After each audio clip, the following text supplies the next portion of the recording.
Bonjour à toutes et à tous, j'espère que vous allez bien. Je voudrais vous parler aujourd'hui de bienveillance. Alors la bienveillance, c'est assez intéressant comme concept parce qu'en fait ça nous ramène à cette notion de bien ou de mal. C'est-à-dire que quelqu'un qui pense qu'il fait de la bienveillance pense qu'il fait le bien. Maintenant, voilà, il n'y a pas de bienveillance gratuite en fait. La bienveillance, il y a toujours, quand vous faites un acte de bienveillance, un besoin derrière que vous allez assouvir. Un besoin pour vous, bien évidemment. Bien évidemment pas forcément, mais en tout cas là, dans ce cas-là, ça va être un bien pour vous en fait. Vous attendez en fait quelque chose en échange. Vous pouvez regarder, si jamais vous arrivez à me trouver un exemple de bienveillance où il n'y a pas quelque chose derrière que vous voulez recevoir, bah, écrivez-le moi parce que j'ai encore pas trouvé. Par exemple, là, je suis en train de vous faire une vidéo, et dans cette vidéo, j'ai envie, par bienveillance, de vous passer des messages. Pour avoir aussi une discussion, un échange. Mais il y a quelque chose, quand je fais ces vidéos avec vous, je vous l'avoue, j'essaye de faire une vidéo toutes les semaines parce que on m'a appris qu'en fait il fallait ça pour que l'algorithme YouTube puisse nous trouver, puisse nous mettre en avant, puisse... voilà, mais en fait, dans cette réalité, il y a trop de hasard, en fait, c'est pas quelque chose de maîtrisable. Et du coup, derrière cette bienveillance de vous faire des vidéos, il y a cette envie d'être vu, il y a cette envie d'être partagé, il y a cette envie d'être voilà, d'être présent dans votre vie, que vous puissiez penser à moi. Et donc derrière, il y a une envie d'exister, tout simplement, d'être. Parce que quelque part en moi, il y a cette part de moi qui se dit pour que je puisse être bien, il faut que j'existe. Et par ce biais, par cette vidéo, je vais exister. Dans toute bienveillance, observez vos actes de bienveillance dans la journée, dans la semaine, dans les mois, vous allez voir qu'il y a quelque chose derrière que vous attendez. Le truc, c'est qu'après, ça nous ramène à quelque chose de négatif. Si ça se trouve, quand je vous dis ça, quand je vous dis que dans la bienveillance, vous attendez quelque chose derrière, il va y avoir à l'intérieur de vous quelque chose qui va dire ça me plaît pas de penser que ma bienveillance puisse euh, vouloir quelque chose, en fait. Alors qu'en fait, il n'y a pas de problème à ça. On va alimenter quelque chose. Je vais vous prendre un exemple. Vous allez voir, ça va vous paraître totalement étrange de parler de ça, mais c'est normal en général. On parle de sujets, on diverge un peu, et puis on revient toujours au départ. Il y a, vous pouvez regarder dans votre entourage ou même vous-même, il y a des gens qui sont décédés autour de vous, des parents, des amis, des collègues peut-être. Alors c'est un peu plus rare pour les collègues, mais des parents ou des amis. Et puis vous allez vouloir à tout prix leur parler. Vous allez vouloir avoir des nouvelles, vous voulez savoir comment ils vont. Donc du coup, en fait, vous avez deux solutions principales dans cette chose. Pour faire ça, en fait, vous allez soit vous utilisez vous et votre médiumnité, parce que tout le monde a une médiumnité, sauf qu'en fait, on ne le sait pas, mais tout le monde a des capacités pour être médium, ou alors vous allez passer par un médium, par quelqu'un qui communique avec l'au-delà. Dans ce deuxième cas, parce que, en fait, principalement, je dirais à 99,99%, les gens vont choisir cette deuxième option. Ils ne vont pas choisir la première. On va voir ça après, pourquoi. Ils vont choisir la deuxième option. Vous allez tomber sur deux types de médiums, bien évidemment. Le médium, j'ai envie de dire bienveillant, mais bon, comme vous avez compris, quand il y a de la bienveillance, il y a une volonté derrière de quelque chose, donc du coup, vous allez prendre celui qui vous semble le plus bienveillant, mais voilà. Et puis après, vous avez le médium arnaqueur, quoi, on va dire, même si le mot est un peu fort, mais qui va abuser de vous, qui va profiter de vous. Vous avez des moyens de détecter la différence entre les deux. Mais en tout cas, voilà, vous allez donner à l'extérieur, en fait, cette possibilité de vous apprendre, de vous donner ces informations par un tiers, alors qu'en fait, la solution qui serait la plus plus adaptée serait la première, de vous prendre vous comme médium. Mais en fait, vous pensez que vous n'êtes pas capable, tout simplement.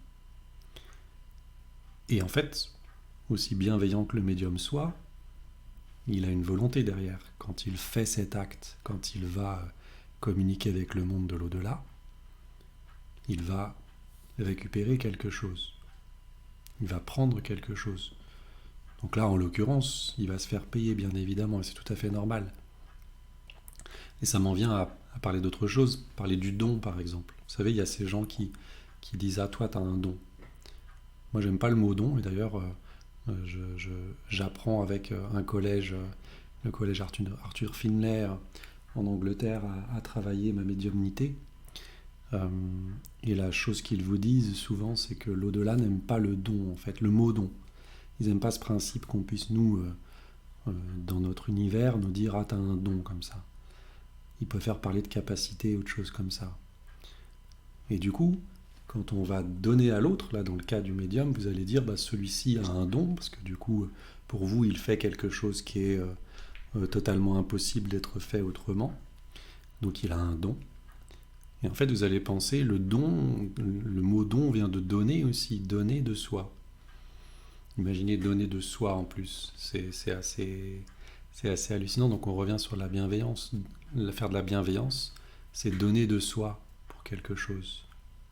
Mais donner de soi, c'est affreux. Vous donnez de vous. Vous n'avez pas à donner de vous. Donc, bah en fait, voilà, on va dire qu'il a un don, alors qu'en fait, il n'a pas de don, il a des capacités qu'il a développées. Alors effectivement, elles sont plus fortes que d'autres personnes. Et vous pourriez d'ailleurs envier ce don, mais sachez que quelqu'un qui a ces capacités très développées est peut-être passé par des choses assez affreuses. Par exemple, une mort imminente. Seriez-vous prêt à mourir et à revenir pour avoir ce fameux don? Je pense qu'il n'y a pas grand monde qui dirait ah oui, moi je veux à tout prix ça, quoi. Je veux mourir et je veux revenir, quoi. C'est rare que les gens pensent ça. Il y en a peut-être, mais voilà, ceux qui pensent ça, je ne suis pas sûr qu'ils reviennent d'une mort imminente, parce qu'en plus on ne maîtrise pas une mort imminente. Donc finalement, c'est normal que cette personne, quand elle vous permet de communiquer avec l'au-delà, de vous amener quelque chose, ben, vous lui donniez quelque chose en échange. Et en fait, c'est ça. Souvent, quand il y a le mot don, on a cette espèce de truc intérieur qui dit, ben attends, si le gars a un don, il doit le donner à tout le monde. Et du coup, il y a beaucoup, je sais pas, là, j'ai pas de chiffres en tête, mais je vois souvent des gens qui disent, mais c'est pas normal de faire payer ça, vous êtes des voleurs, vous êtes des charlatans, vous êtes machin. Mais mettez-vous tout simplement dans l'idée que vous, quand vous travaillez, vous avez un don aussi. Ce que vous faites, moi je ne le ferais pas par exemple. Je ne saurais pas le faire, je ne serais pas aussi doué que vous dans ce que vous faites.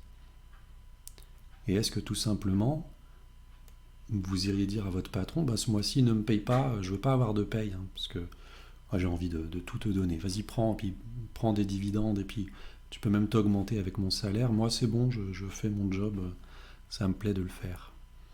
Bah, vous n'allez pas le faire longtemps en fait, ce job. C'est pareil pour un médium. Et donc, le médium est bienveillant. Le médium est bienveillant parce qu'il vient vous permettre de retrouver cette personne décédée, de rentrer en contact avec elle, et puis de dialoguer avec elle.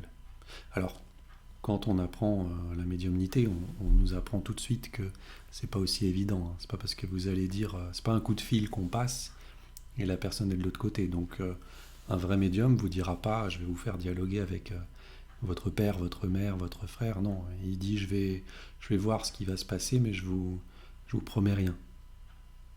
Et du coup, il y a encore autre chose qui va se créer en vous. Ah mince, il a un don, mais il répond pas à ce que je veux. Donc du coup, alors que le médium est dans la bienveillance par rapport à vous, il veut vous aider, il a envie de vous permettre de passer un moment agréable, de communiquer avec quelqu'un. Peut-être qu'il y aura quelqu'un qui viendra, peut-être qu'il n'y aura personne, et peut-être qu'il se passera autre chose. Vous, quelque part, vous lui en voulez, alors qu'il est dans la bienveillance. Et du coup, cette bienveillance, n'est pas alimenté dans l'autre sens, puisque du coup vous allez lui en vouloir. Donc finalement vous n'allez pas lui rendre ce qu'il souhaite avoir avec cette bienveillance. Donc parfois on peut aller dans le truc de se dire bon bah si c'est ça, je laisse tomber, j'arrête, à quoi ça sert? Du coup vous voyez, pour revenir à la bienveillance, le fait d'attendre quelque chose et le fait de le recevoir, finalement permet un échange plus agréable. Même s'il y a la volonté de recevoir quelque chose. Même si cette volonté, c'est de flatter l'ego, par exemple. Peu importe, ça permet d'avoir un échange. Chacun aura reçu ce qu'il voudra. Et finalement, il sera heureux. Donc la bienveillance, c'est ça. La bienveillance, il y a toujours une attente en retour, mais c'est un échange, c'est comme un cercle. C'est comme un cercle entre la personne qui va donner et la personne qui va recevoir, et qui du coup va donner aussi. Et l'autre va recevoir. Donc vous voyez, c'est un échange, la bienveillance. C'est quelque chose comme ça de complètement énergétique, j'allais dire énergique, énergétique. En fait, ce qui va se passer souvent dans tout ce dont je viens de vous parler, il va venir s'engrammer des croyances. Alors par exemple, déjà, il y a la première croyance, si on en revient au fait que on puisse tous être médiums. Effectivement, on peut tous l'être. Moi, je rêve d'un moment où on soit tous là, vous savez, avec le collège qui m'aide. En fait, on fait des échanges, on va canaliser, et puis on va dire à la personne ce qu'on va voir. Et du coup, moi, je rêve qu'un jour, la planète entière, tous les gens qui croient ne pas avoir cette capacité, viennent à ce truc-là, le fassent et voient ce qui se passe. Et je suis quasiment persuadé qu'il pourrait se passer que tout le monde arriverait à développer sa médiumnité. Mais le problème, ce qui se passe, et ce qui se passe dans beaucoup de cas, c'est que derrière, il y a la croyance limitante. Cette croyance qui va dire « je ne suis pas capable, je ne peux pas ». C'est forcément l'autre parce que lui, il a un don, parce que lui, il a quelque chose. Et donc moi, je ne peux pas. Et donc on va donner à l'autre cette capacité qu'on pense ne pas avoir, alors que sans doute on l'a. Et donc la bienveillance, la première bienveillance qui serait, ça serait déjà de vous faire confiance, de vous faire confiance à vous. Donc en fait, est-ce que la bienveillance la plus intéressante, et je pense que je finirai cette vidéo là-dessus, est-ce que la bienveillance la plus bienveillante ne serait pas de se faire à soi-même la bienveillance de penser qu'on puisse être capable de tout?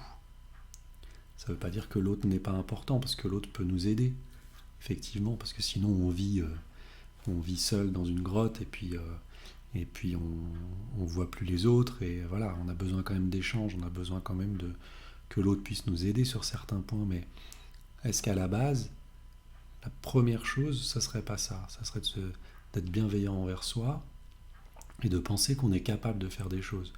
Et vous verriez que le monde serait complètement différent. Et pour finir, je vais vous donner quand même un exemple de médiumnité pour vous montrer un peu où elle peut aller se nicher.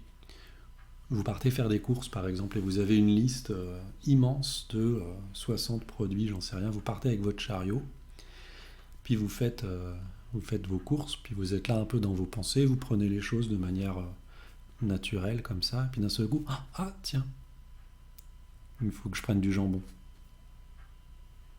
C'est de la médiumnité. D'un seul coup, vous est arrivé une information que vous deviez prendre du jambon. Vous voyez, la médiumnité, elle se place un peu partout. Donc voilà, alors, développez pas forcément votre médiumnité, c'était pas le but de cette vidéo, le but était plutôt... en tout cas, cet exemple, je le trouvais assez parlant, puis j'y avais pensé avant, donc je me suis permis de le partager avec vous. Mais pensez bien à la bienveillance, et cette phrase, est-ce que la meilleure bienveillance ne serait-elle pas celle que je me fais à moi-même? Je vous souhaite une excellente journée, et je vous dis à très bientôt. Au revoir.